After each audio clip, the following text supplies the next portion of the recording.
Saya sedih ketika posisi dulu saya bangkrut, saya cuma cari uang aja itu, saya kayak mau dulang anak itu nggak bisa. Menyuapi anak itu nggak bisa. Saya nangis. Anak saya nomor satu itu jarang saya gendong. Saya cari duit itu untuk siapa? Terkadang kita itu zolim. Saya itu zolim. Terkadang saya itu mengatasnamakan keluarga, gembar-gembor ke orang. Saya itu cari duit untuk keluarga saya. Ternyata kita itu menzolimi keluarga saya loh. Keluarga saya itu nggak saya urusin. Anak saya mau belajar pendampingan, saya nggak mau. Padahal itu nilainya itu luar biasa. Mungkin bagi anak-anak itu nggak bisa digantikan dengan nilai nominal apapun.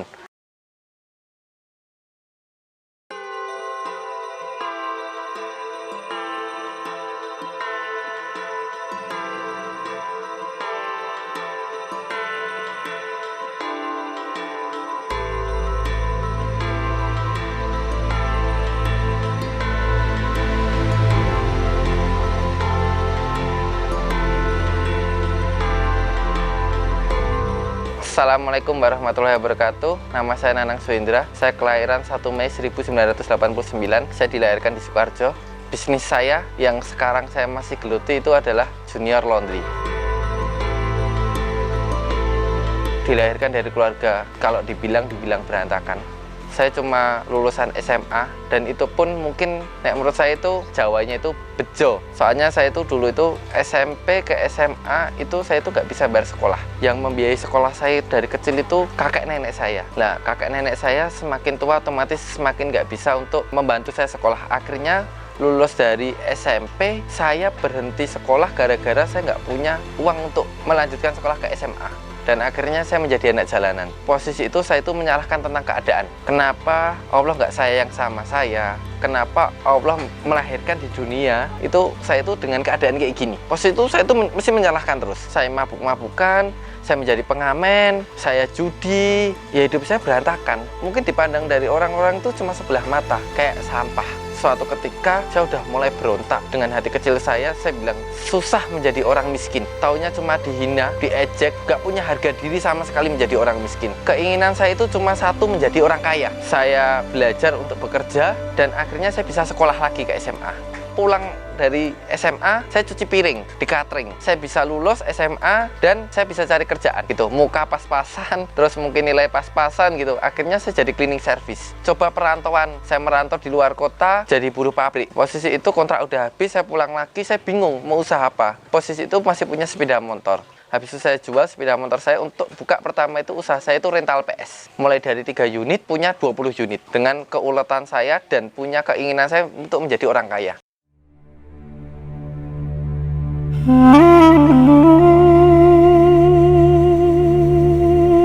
Saya punya sertifikat yang dulu itu ditinggali simbah atas nama saya gadein di bank untuk menambah modal saya. Yang penting aku menjadi orang kaya. Intinya cuma satu itu. Jadi orang kaya itu enak, nggak diejek, dihormati. Pemikiran saya itu dulu itu. Rental PS saya jual selama 2 tahun tuh saya jual. Soalnya saya udah bertolak belakang sama hati saya. Setiap hari untuk mabuk-mabukan, setiap hari untuk judi, setiap hari untuk bolos anak sekolah, dan akhirnya saya tutup dengan take over. Saya belajar ilmu laundry, bisnis laundry. Kok kenapa saya bisnis laundry ini? Makanya dulu saya pernah buat statement itu bangkrut dan bangkit di laundry. Dulu itu cuma cuci kering sama gosok dengan mungkin harga 2.500.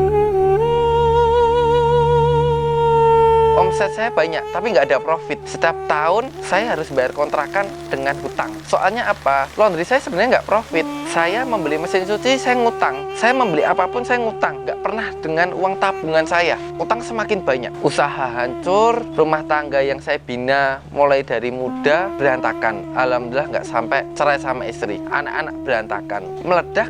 Saya udah nggak bisa bayar sama sekali. Saya udah pasrah dan banyak opsi di situ saya sebenarnya. Posisi sebelum saya bangkit itu ada saya searching, saya cari pesugihan. Tapi saya mikir lagi, wah kayak nanti kalau pesugihan, nanti kalau tumbal anak saya atau istri saya gimana? Wah kayaknya kalau pesugihan agak ngeri. Saya pupus itu. Saya jadi TKI. Tapi dengan umur saya mungkin semakin bertambah kayaknya nggak cukup. Saya bangkrut itu umur 27 tahun. Kalau saya jadi TKI, apa bisa nanti? Udah tak pupus. Kayaknya pilihan terakhir saya mau bunuh diri. Saya udah sempet mau bunuh diri dengan menggantungkan leher saya itu ke kamar mandi gitu. Terus habis itu saya nangis, saya istighfar, apakah dengan saya bunuh diri akankah menyelesaikan masalah? Apa enggak nanti malah membebani malah keluarga saya, anak istri saya gitu, dengan meninggalkan hutang banyak, istri saya yang ditagih terus setiap hari gitu.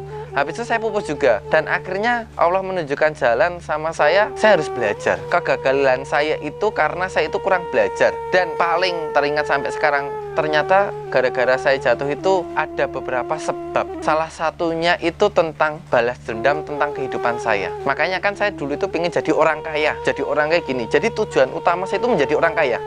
Saya kok bisa hancur? Kayaknya saya itu nggak bener nih, jalan hidup saya nggak bener. Balas dendam tentang kehidupan saya. Yang dulu saya menjadi orang miskin, pengen menjadi orang kaya dengan apapun yang saya lakukan gitu. Walaupun itu saya utang ke bank dengan margin yang besar, utang di bank plecet, nggak apa-apa, yang penting saya menjadi orang kaya. Dan akhirnya ini saya jatuh.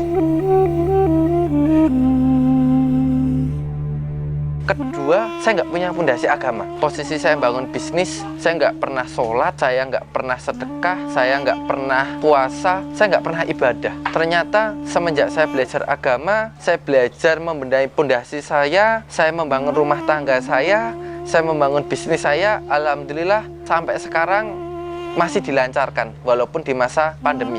Jadi saat itu saya udah merenung, jadi saya nggak menyalahkan kegagalan saya itu kepada orang lain. Walaupun ke perbankan, walaupun itu ke rentenir, walaupun mungkin ke orang-orang yang menghutangi saya. Soalnya posisinya saya mau akadnya gitu. Seumpama saya utang 1 juta, besok jadi ya 1.300.000. Saya kan mau, tanpa saya memikirkan marginnya terlalu besar. Yang salah kan sebenarnya saya, bukan orang yang menghutangi. Saya harus banyak-banyak bermuhasabah diri, banyak-banyak koreksi, banyak-banyak evaluasi. Kalau kita punya fondasi agama, walaupun monggo agamanya apapun, kita harus ibadah. Kita itu tidak kayak rakus ya, jadi kita itu bisa ditahan. Kalau saya sering sholat, apalagi sering puasa, itu menahan hawa nafsu kita. Tujuan utama saya dulu itu kan biar menjadi orang kaya, biar saya itu punya duit banyak. Tapi sekarang saya rubah dengan tujuan hidup saya. Tujuan hidup saya untuk apa? Tujuan bisnis saya untuk apa? Tujuan usaha saya untuk apa? Untuk bermanfaat bagi keluarga saya dan orang lain. Cita-cita saya nggak muluk-muluk. Cita-cita saya nggak pingin beli rumah mewah. Cita-cita saya nggak pingin beli mobil mewah. Saya pingin punya banyak anak yatim. Soalnya saya pernah dulu itu waktu kecil, ketika saya nggak punya keluarga yang komplit, walaupun bapak ibu saya masih, tapi dari kecil saya ikut kakek nenek. Jadi saya jujur nggak mau melihat anak-anak yang menurut saya itu korban dari mungkin keadaan atau orang tua itu menjadi anak-anak yang mungkin anak-anak jalanan tanpa didikan. Biar generasi yang mungkin ini yang menurut orang ini kurang baik, gelandangan, nggak mungkin sukses, kita perbaiki. Insya Allah nanti dari orang-orang kayak gini ini itu nanti bisa menjadi generasi yang lebih baik. Apalagi kita didik dengan kita bekali agama, bekali ilmu, bekali pendidikan, insya Allah anak ini akan menjadi anak-anak yang tangguh. Cintakan kerinduan.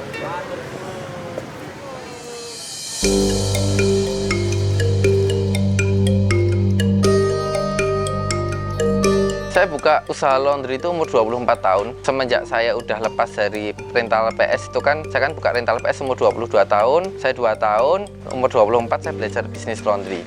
Nah, selama 3 tahun ini saya cuma bekerja aja tanpa menghitungkan modal saya. Jadi yang penting saya ada kerjaan banyak, itu ada duit. Ternyata salah, kerjaan banyak tapi nggak ada duit. Berarti kan yang salah saya, harus diperbaiki. Akhirnya apa? Saya hitung sama teman-teman yang mungkin pinter hitung-hitungan HPP. Ternyata HPP saya itu 3.300. Dari saya itu menjualnya cuma 2.500. Berarti per kilo saya itu mensubsidi orang ngelondri di tempat saya itu Rp800 per kilo. Bukan sekali orang masukin. Lah saya udah mensubsidi berapa ratus, apa mungkin berapa ribu kilo. Ini yang membuat saya itu jatuh. Ternyata laundry itu bukan nyuci baju aja, bukan nyuci gombal, bukan nyuci pakaian orang aja. Jadi laundry itu apa yang bisa cuci, kita cuci. Alhamdulillah di tempat saya banyak keran usaha di laundry, yaitu laundry kiloan, terus laundry satuan, jas, stroller, yang memang baju-baju mahal kita satuan, terus karpet spring bed sofa, interior mobil, sama toko peralatan laundry.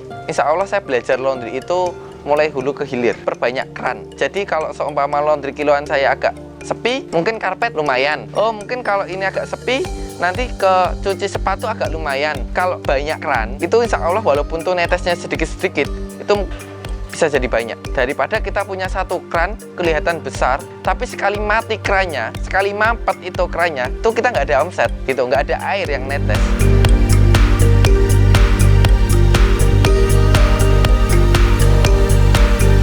Kalau total itu sekitar mungkin 1,1 M dengan angsuran 24 juta sebulan, per hari 800.000.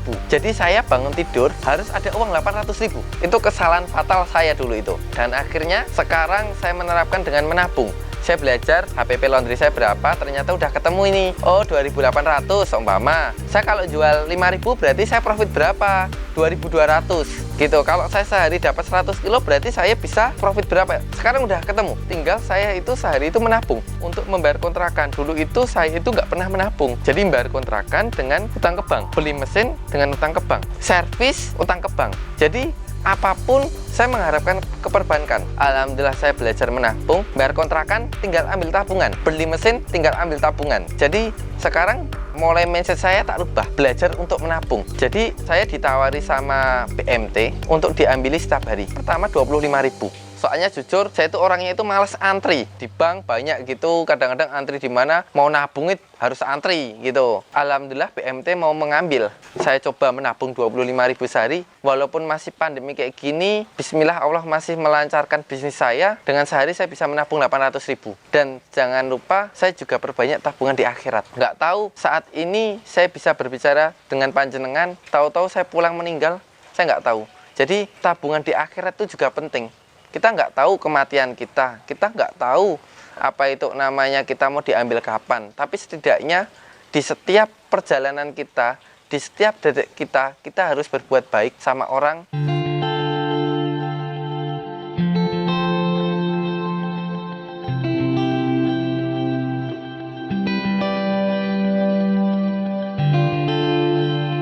Saya sedih ketika posisi dulu saya bangkrut, saya cuma cari uang aja itu, saya kayak mau dulang anak itu nggak bisa, menyuapi anak itu nggak bisa. Saya nangis, anak saya nomor satu itu jarang saya gendong. Saya cari duit itu untuk siapa? Terkadang kita itu zolim, saya itu zolim. Terkadang saya itu mengatasnamakan keluarga, gembar-gembor ke orang. Saya itu cari duit untuk keluarga saya. Ternyata kita itu menzolimi keluarga saya loh. Keluarga saya itu nggak saya urusin. Anak saya mau belajar pendampingan, saya nggak mau. Padahal itu nilainya itu luar biasa. Mungkin bagi anak-anak itu nggak bisa digantikan dengan nilai nominal apapun. Tapi sekarang saya mungkin belajar untuk berbagi waktu ibadah, waktu keluarga, waktu sosial. Jadi sekarang saya bagi-bagi. Jadi jangan sampai saya itu kerja itu cuma 100% untuk kerja. Tapi sekarang kerja itu nggak terlalu banyak. Nah, menurut saya itu optimasi bisnis. Keluarga senang, kanan kiri senang, Allah percaya sama kita, ngasih rezeki, kita dikasih rezeki yang bertubi-tubi. Dikasih rezeki banyak, belum tentu dilancarkan di masalah. Dilancarkan di kehidupan kita. Jadi ini saya belajar kemarin tuh, dikasih rezeki banyak, kita dikasih uang banyak, belum tentu dilancarkan. Seumpama saya punya uang ini 1 M, saya beli rumah itu, ternyata nggak dilancarkan. Dulu kan saya kan masih terseok-seok walaupun udah bangkit, gara-gara saya itu masih punya ada rasa dendam gitu, dendam dengan mungkin orang tua saya yang dulu nggak ngerawat saya, mungkin dendam sama orang-orang yang banyak nyinyir. Ya salah satunya ini dendam saya tak pupus. Tetangga saya sekarang dulu itu parkir di sana, parkir sana. Wah, Nanang mau parkir. Sekarang alhamdulillah nggak banyak yang nyinyir. Soalnya kita juga support juga kok. Kasih beras gitu. Makanya ada yang teman, wah tonggoku ini. Dan terus kayak balas wae ini. Gitu toh. Nah aku tak kayak beras, tak gituin, tak kayak sembako. Sesuk ra nyinyir, perke namanya nyinyir kayak sembako kok gitu. Jadi terkadang kita itu dinyinyirin mah balas nyinyir. Kita harus bersikap dewasa. Kita punya usaha, kita harus bersikap dewasa. Jangan sampai nyinyiran itu kita balas dengan nyinyir.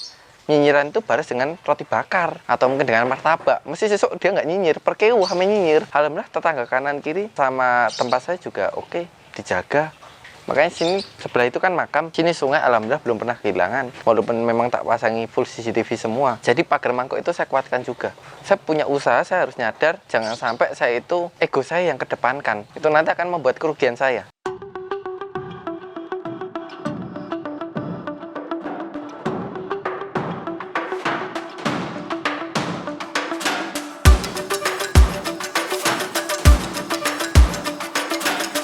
Laundry itu apa toh? Jadi dulu itu kan saya nggak pernah belajar.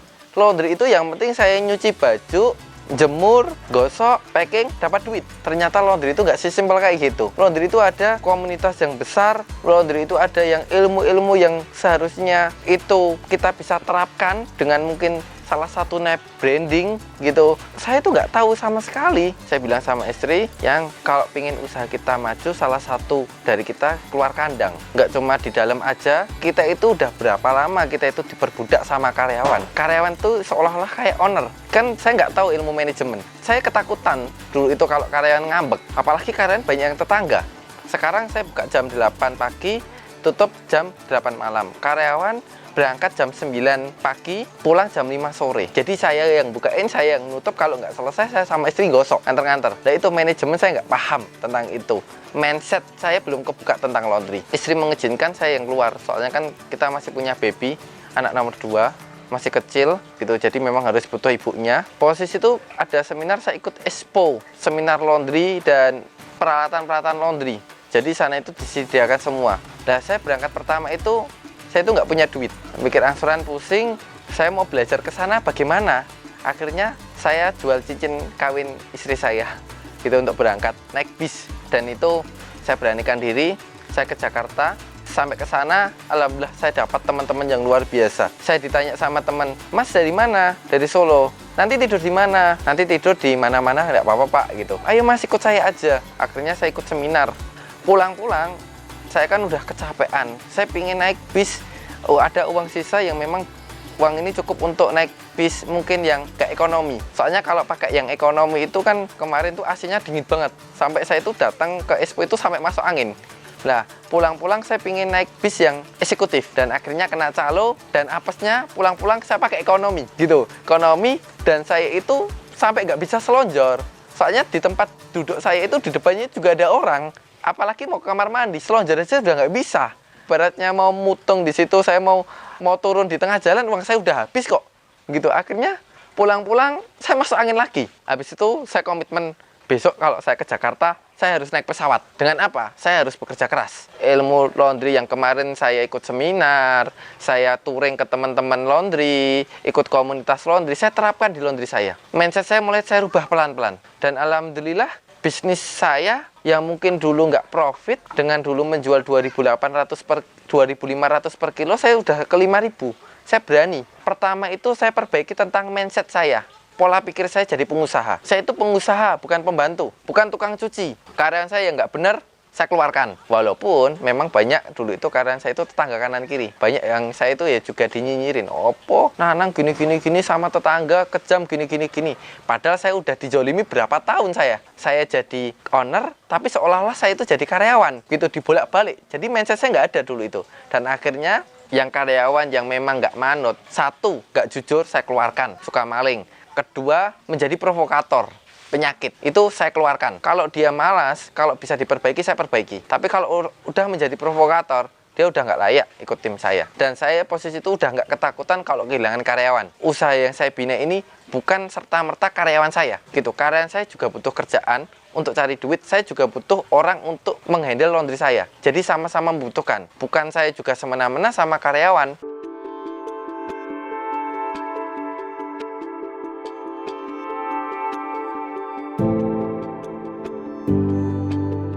Junior ini dulu saya juga buka usaha rental PS itu juga namanya Junior. Di umur 22 tahun buka usaha dengan modal nekat, tidak segampang yang kita langsung dikucuri duit banyak. Saya buka usaha itu tak namanya Junior Laundry itu kan sesosok anak muda yang ingin berusaha. Jadi pingin dipercaya, oh ini loh anak muda dikasih kesempatan. Jangan kayak mungkin orang Jawa, cah cilik ndek ini sore apa iso, anak baru kemarin sore apa bisa. Saya ingin memotivasi teman-teman, apalagi teman-teman yang masih muda, kalau punya bakat kita lakukan gitu. Jangan berpikiran kita itu terkendala masalah modal, terkendala masalah mungkin pengalaman. Yang penting kita coba. Makanya junior ini kita harus latih. Ini masa depan bangsa juga. Jangan sampai masa depan bangsa ini yang mulai dari junior mungkin umur 20-an pengen membuktikan, kita harus bisa membuktikan kita itu bisa. Apalagi sekarang kan banyak mungkin pengusaha-pengusaha muda yang sukses gitu. Saya juga banyak belajar. Saya pernah belajar umur 16 tahun, usaha online-nya beliau itu masih begitu besar lah. Jadi saya belajar sama beliau, usaha keripik, tapi beliau itu optimasi ke online tuh bagus banget. Saya nggak malu belajar sama anak-anak muda gitu. Jadi saya itu sampai merasa bahagia ketika banyak anak-anak muda itu yang sukses. Bukan masalah saya itu banyak pesaing, enggak. Tapi saya lebih bahagia ketika yang lebih muda itu lebih sukses daripada saya itu kan lebih bahagia. Untuk memotivasi saya, wah saya masa umur 30 tahun, masa saya harus pesimis dengan mungkin anak muda yang umur 20 tahun, 15 tahun.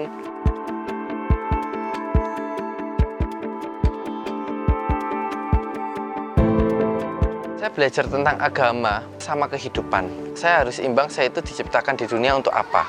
Apa cuma untuk seneng-seneng? Apa cuma untuk maling? Apa cuma untuk merugikan orang lain? Alhamdulillah, agama saya Muslim, gitu. Lingkungan saya juga banyak yang Muslim, jadi saya banyak belajar juga sama teman-teman saya yang Muslim, yang ustadz, gitu. Saya banyak belajar agama tentang Islam itu apa toh? Ternyata, yaitu saya pertama tetap saya belajar tentang ibadah. Memperbaiki ibadah saya bagaimana. Alhamdulillah Allah itu sayang sama saya. Ketika saya bangkrut, Allah sebenarnya negur saya. Bukan langsung saya bangkrutkan, habis itu saya stroke. Enggak, Allah sayang sama saya gitu. Dulu saya menyalahkan sama kehidupan. Kok kenapa saya dilahirkan dengan keluarga kayak gini? Kok saya dilahirkan dengan yang mungkin ekonominya pas-pasan, bisa jadi anak jalanan. Ternyata saya ambil hikmah, ternyata Allah itu sayang sama saya. Allah melatih mental saya. Dilahirkan dari keluarga yang mungkin broken home, saya dilahirkan keluarga dari kemiskinan. Ternyata Allah itu melatih mental saya. Kalau seumpama dulu itu saya dilahirkan dengan keluarga yang sempurna, dengan berkecukupan, mungkin pas posisi saya jatuh, saya langsung down gitu. Jadi Allah itu sayang sama saya, menciptakan mental saya itu mental yang baja. Jadi mungkin dari nyinyiran orang dan lain-lain, sekarang saya itu udah kebal. Nah, saya percaya tentang rezeki itu gaib. Saya nggak tahu besok itu saya dikasih rezeki berapa. Yang penting saya hari ini bekerja dengan halal tanpa merugikan banyak orang. Siapa tahu besok bisa juga saya nggak ada omset, besok juga bisa mungkin profit 50 juta. Itu yang saya bisa rasakan. Yang kemarin itu saya pas jualan hand sanitizer, sehari itu bisa profit 30 juta. Tanpa saya sadari, saya nggak bisa sehari profit segitu. Nah ini kita harus percaya, rezeki itu gaib. Terus masalah dulu itu anak saya itu pernah sakit 3 hari sebelum lebaran. Sebenarnya bukan masalah saya itu tidak ke rumah sakit, enggak. Tapi ini mau lebaran, masa lebaran saya mau ke rumah sakit. Saya rawat jalan dulu aja. Saya ada perawat datang, beliau udah vonis, Pak, kalau memang besok anak Bapak ini nggak sembuh, harus ke rumah sakit. Ya udah, saya nggak apa-apa. Terus habis sholat Isya, saya berdoa sama Allah, ya Allah, kalau seumpama anak saya disembuhkan dengan caramu, uang yang seharusnya masuk rumah sakit ini saya kasih ke anak yatim, dan kita nanti akan buka bersama dan santunan sama anak yatim. Berjelang besok diperiksa sama perawat, alhamdulillah anak saya udah mulai sembuh. Jadi anak saya nggak usah masuk rumah sakit. Dan ini nazar saya harus saya lakukan. Kalau saya nggak lakukan, Allah nggak percaya sama saya. Saya cari anak yatim itu juga susah juga itu. 2 hari sebelum lebaran kok cari anak yatim, sebagian udah pada mudik dan lain-lain. Alhamdulillah dipermudah sama Allah, saya dapat anak yatim. Saya ngambil ustadz, ngisi, saya dapat anak yatim, saya dapat santunan. Alhamdulillah dengan nazar itu pun saya bisa.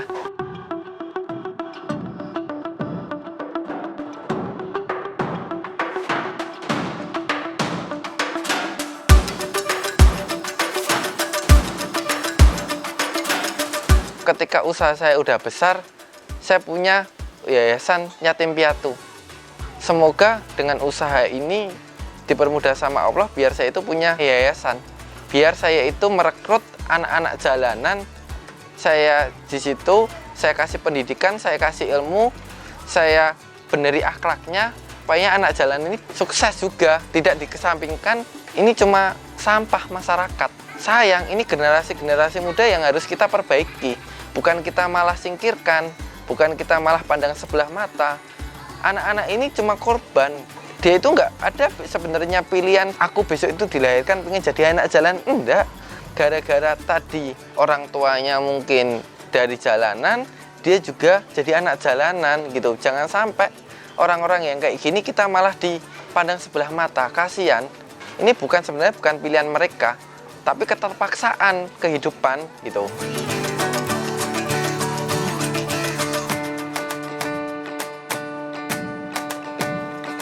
Saya berbisnis itu bukan untuk mencari cuan semata, profit semata. Kalau ada orang lain yang mungkin mengejar profit atau cuan semata, saya yakin dia nggak ada rasa bersyukur. Punya profit sehari 1 juta, kurang. Punya profit sehari 10 juta, kurang. Jadi kurang terus, gitu. Tapi kalau tujuannya utama itu untuk bermanfaat bagi keluarga kita dan orang lain, insya Allah kita akan dicukupkan.